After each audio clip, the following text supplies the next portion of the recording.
Just 1 second, Mooney. I'm going to make a healthy breakfast before we go. Are those gummy bears in a fruit roll-up? Breakfast burrito, but yeah. Bing! Alright, listen up, students. Turn to page 394. Werewolves and anime guy. Easy-ho. Do you have experience with anime guy, Mr. Black? No, he does not. Serious, darling, what were you thinking? Babe, releasing birds at our wedding is a romantic idea. Sorry for me being thoughtful. You released ostriches! Dudley, what are you doing? All this time you could play chess? And your cousin. Your cousin almost expired on a huge chessboard, and what? You were hiding these little baby horse skills? Horse. Make that clear. No one cancel me. The red-haired boy had to get stabbed by a sword, and all this time you could have just had a couple flicks of the wrist and saved the day. But you had to go and be a muggle. You know, it's funny because back when we weren't in a global panini and I didn't have plans, sometimes I was like, I wonder if I should be more social. I really wonder if I should be getting out there doing things, you know? But I just wasn't that kind of person. But then I realized, you know who else didn't have Friday night plans with the squad? Harry Potter. He was out busy fighting Voldemort. Maybe I am too. You don't know me. You don't know my life. Jeez, Moody, you need to stop treating us like babies. Yes, we're sophisticated adults. Just last week we purchased a vegetable. You're right. A vegetable that you somehow managed to burn and light on fire while cooking it in a pot full of water. I still don't understand how you two managed to do that. Okay, I can actually read your mind if you're a Harry Potter fan. I know why Goblet of Fire is your favorite movie/book, okay? Are you right here? Are you connected to me? It's because you're so glad that they included the Fred and George, high drink scene where they sneak in over the age line and they are like, they get pushed out, for the drama. And you like it because at least George got to see Fred grow old once. What's something that you're supposed to like, but that you actually find slightly annoying? I don't care if I've talked about it 5,017,000 times. My biggest pet peeve will always be that the Harry Potter movies got darker with each one. And everyone's like, oh, it's so cinematic. It's how we know things are getting serious. Isn't that so cool how the directors did that? No, it's not cool. We know that things are getting serious. Everyone is expiring and laying on the ground like an expired rug that you wiped your cold winter boots on, and now they're all muddy and no one wants to touch them. Yes, we know things are getting serious. These children are fighting wars and developing trauma at about the same age that the rest of us did. Okay, nobody panic, everybody remain calm. Okay, so as you know, back in the day I talked about how there could be a new HBO series talking about Harry Potter, right? We remember this. Well, guess what? It's now pretty much been confirmed. The CEO of the company that owns Harry Potter, right? Just talking about there's this little thing called Harry Potter that we're gonna have a lot of fun with, right? And apparently, I was doing some digging and big things that came up were a series that would extend upon the 8 original movies, so maybe we'll get more details from the books, and or a series based on the cursed child information. This is not a drill. Hold your pants, everyone. I guess hold your wands, hold your horses, hold your thestrals. We all stand Minerva McGonagall, right? Well, just think about how happy she was when all the Battle of Hogwarts survivors had children. And I just imagine the moment when she found out that the Weasleys had a grandchild and she looks at the picture of the new little baby Ginger, Ginger Snap, if you will, and looks at the birth date and then figures out when they're going to be coming to Hogwarts and marks on her calendar, day of retirement. Have you ever wondered what happened to your favorite Harry Potter characters after, they won a war at 17 years old? Well, Harry became an Auror, which makes sense considering he defeated the evilest wizard using only one spell. And Ron followed in his footsteps, just being bros. Hermione became the Minister of Magic. Ginny became a professional Quidditch player and then retired and still worked for a top magazine being a Quidditch correspondent. Neville became the herbology professor at Hogwarts. Hopefully he learned to keep his earmuffs on. Luna became a magizoologist, which is a studier of magical creatures, and married one of Newt Scamander's relatives. And Cho Chang married a muggle. And Draco, how could I forget who I was styled by?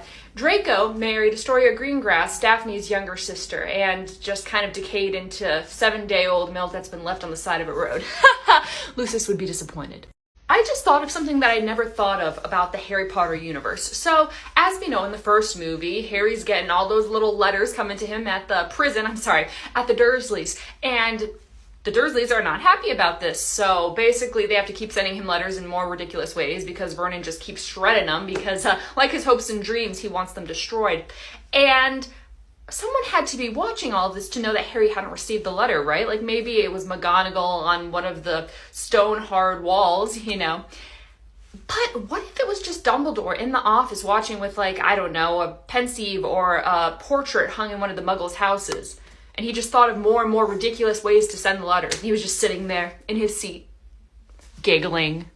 You know what's absolutely incredibly unhealthy for a Western society, but we don't realize it until years later when we have proper health education, is you're supposed to go to the bathroom every couple hours if you're properly hydrated.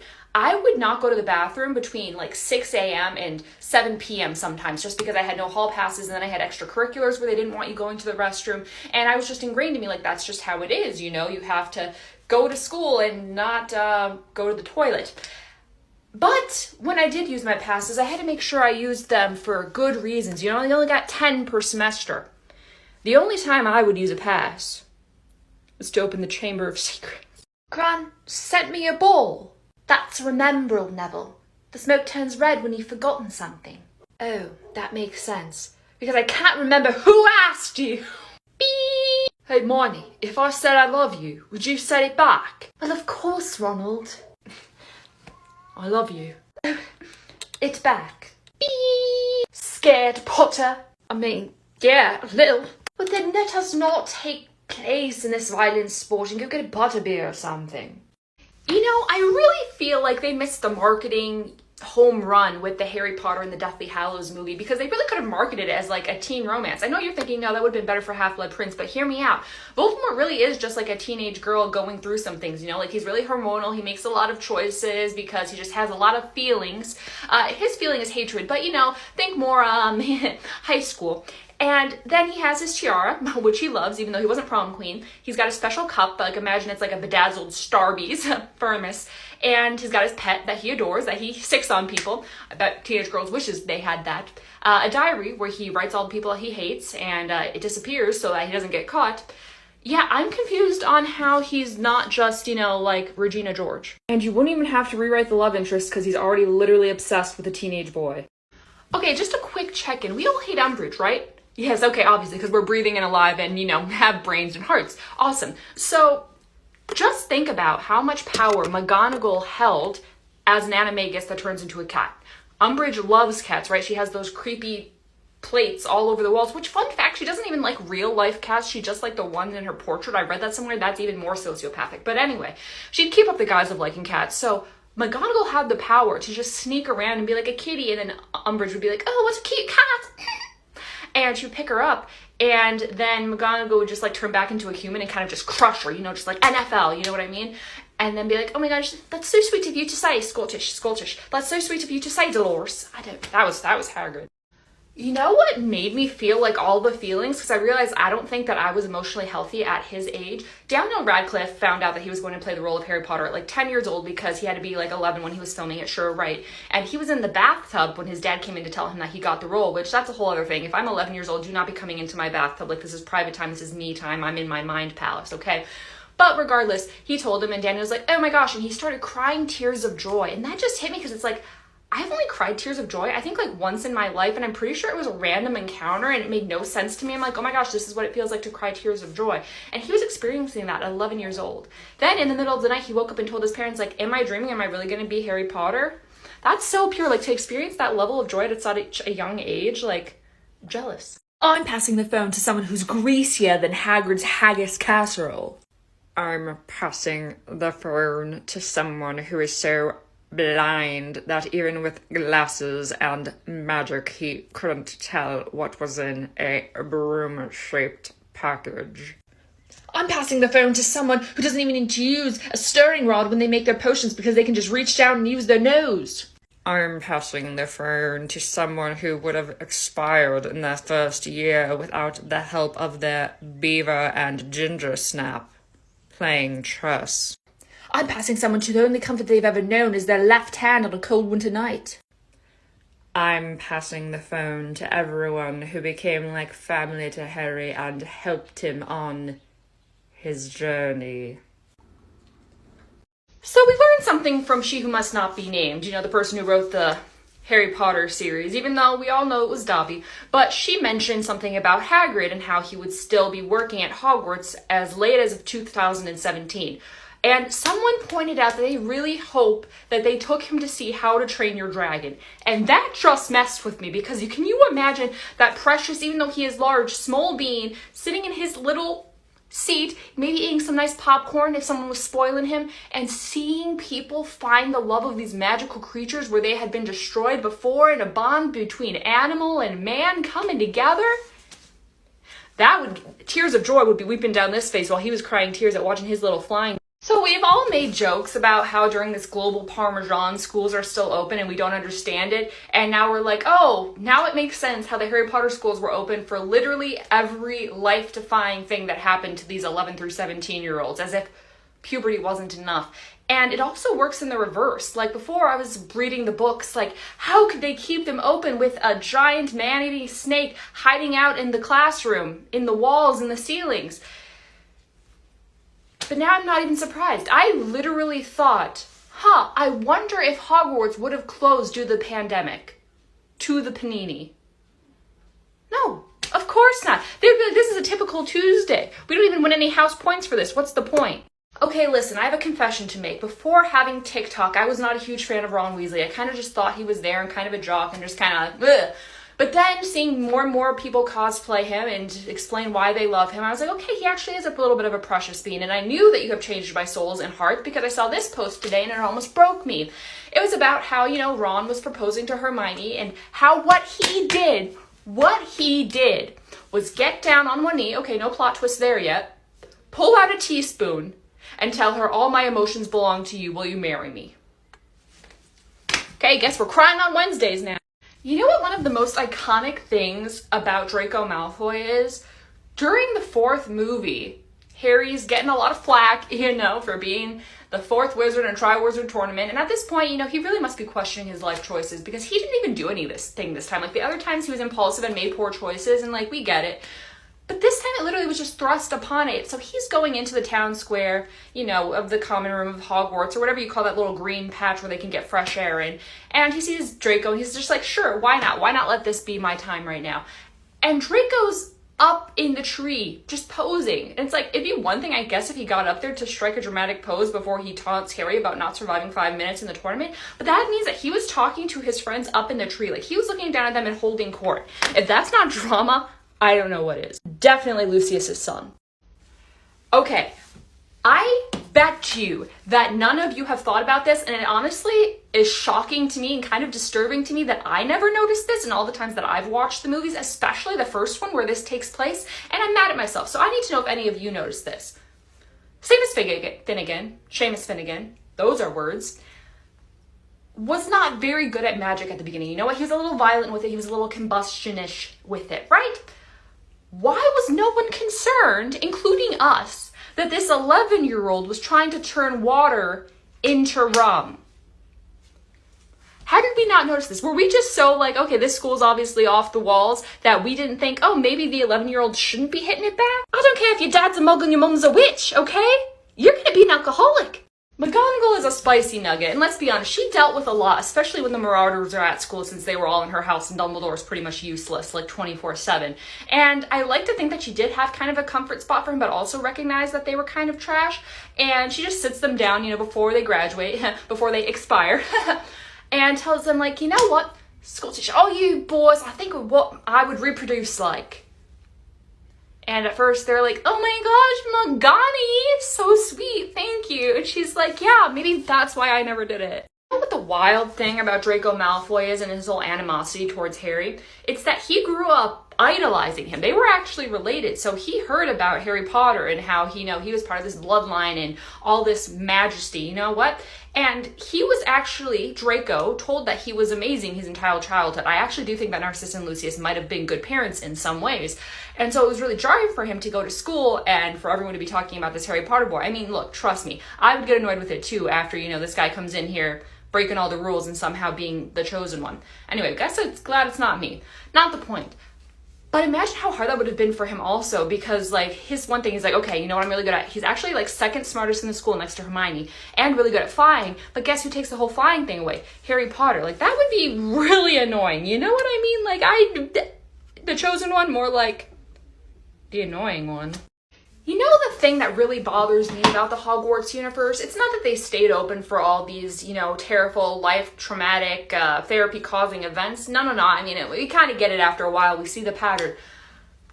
But how is Tom Marvolo Riddle's trophy for services rendered to the school still in the trophy room? I get that it's a big castle. I get that you've got a lot going on. Trust me, a lot going on.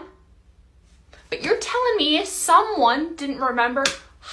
Remember that guy that we gave gold to back when he was a student? Turns out he actually didn't do that and actually betrayed one of our most precious beings who should actually deserve the whole school and all the gold. Maybe we should take that out of the trophy case. I think it's time to, melt that one down, But no one noticed it. Okay, that's what we're going with. Dumbledore, you trash. In honor of Slytherin Pride Day, I'm going to tell you how to tell if you're in the best house with yours truly. Right, Snape. Some practical everyday tests. You go for long spurts of productivity to where you're actually so proud of yourself, but then you have days on end where you can't even do your laundry. When you're at home being productive, you dress pretty comfy, but then twice a week when you do shower, you get all dressed up and feel like you're going to take over the world. You'll start watching a series and get into a binge mode, but then at some point, if you just can't buy the story anymore, you get too focused on the actors' acting habits because you've actually memorized it by watching so many of the shows, then you get tired of it and don't watch it for 2 years and then you come back to it. You've been told that you could destroy someone's life with one well-placed sentence. You listen to the same 10 songs on repeat since you turned 14. Happy Slytherin Pride Day, my fellow snakes, or should I say...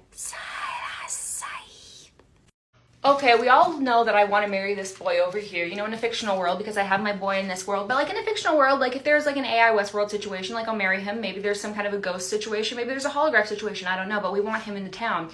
And, maybe a menage a trois between Lucius and Malfoy daddy, and we make that work, and we make that thing going. But I just had the realization that don't you think that Snape would have, loved bath bombs? Because it's just a little fun craft for him to be productive with, and it's a way for him to decompress after all that double agenting.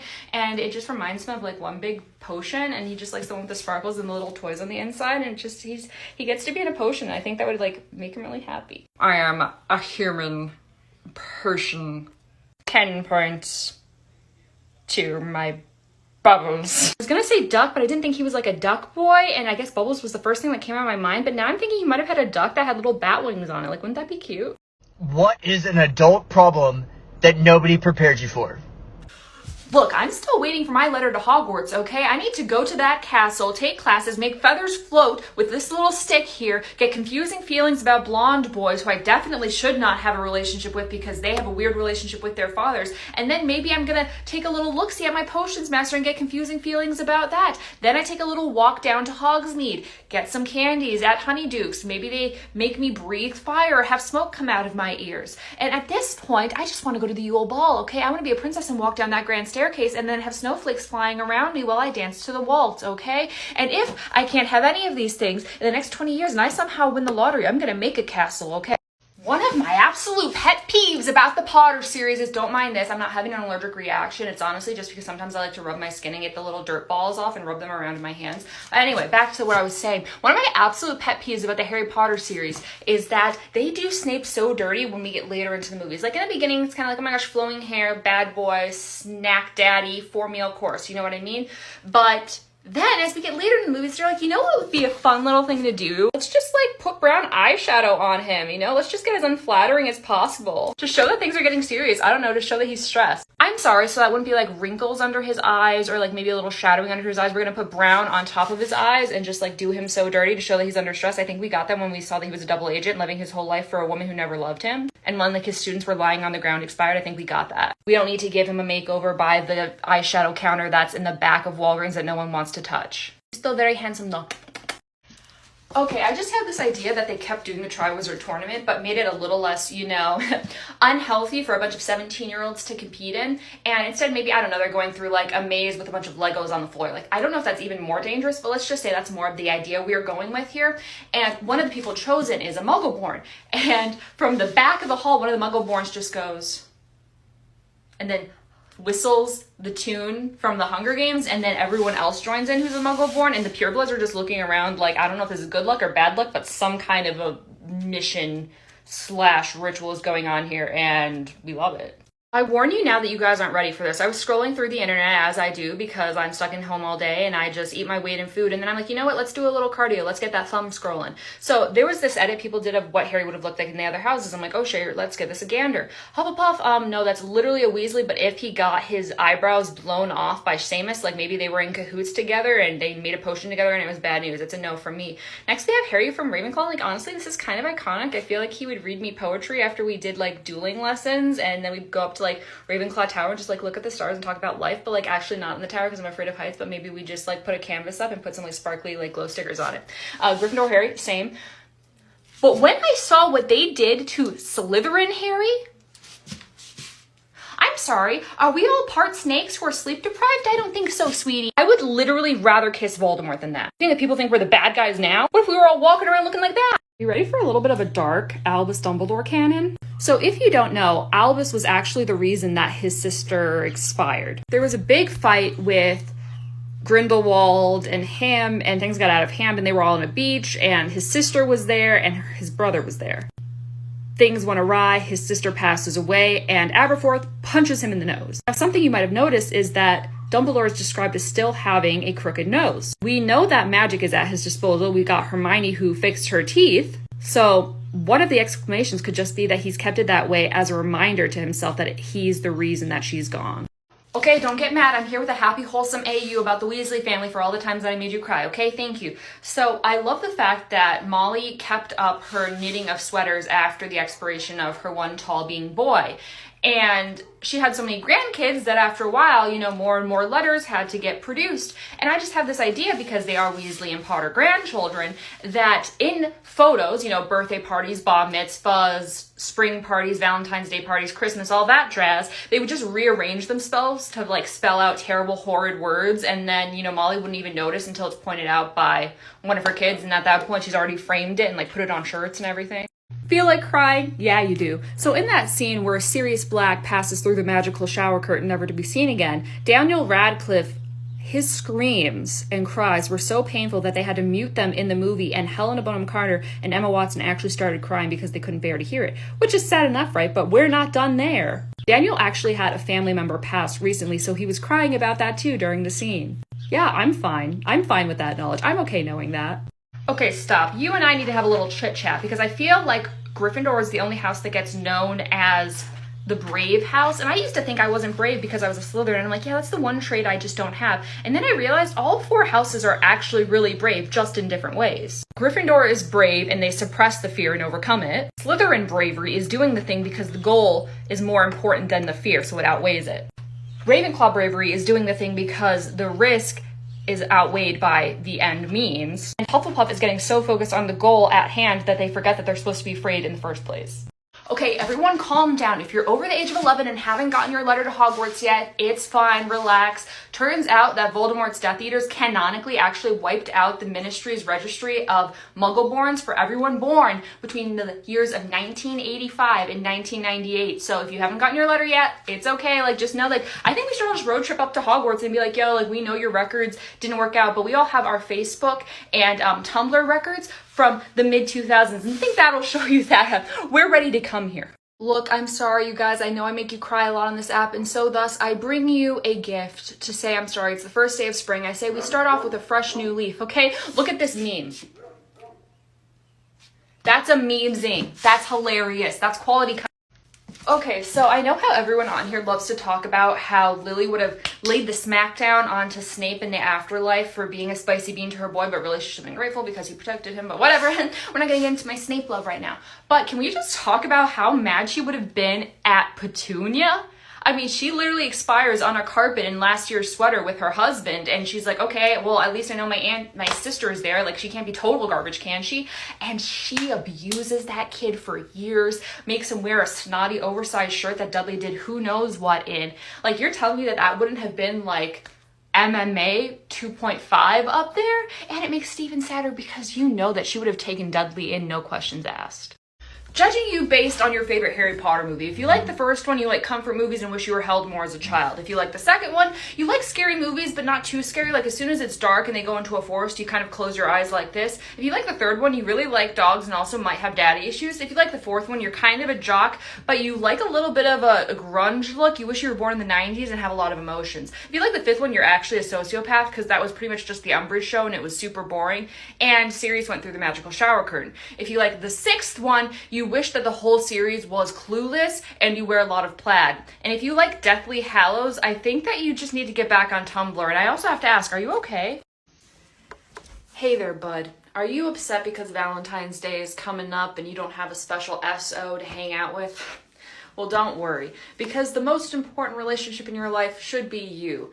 And also, if it makes you feel any better, Toks, during Valentine's Day of her 24th year, was excited because she finally had the man of her dreams. They were married. She was plump with Teddy Lupin. He was coming in just a couple months. She was ready to be a mom. They were nesting. Things were looking good. Yeah, there was a war, but she was confident that they were going to prevail.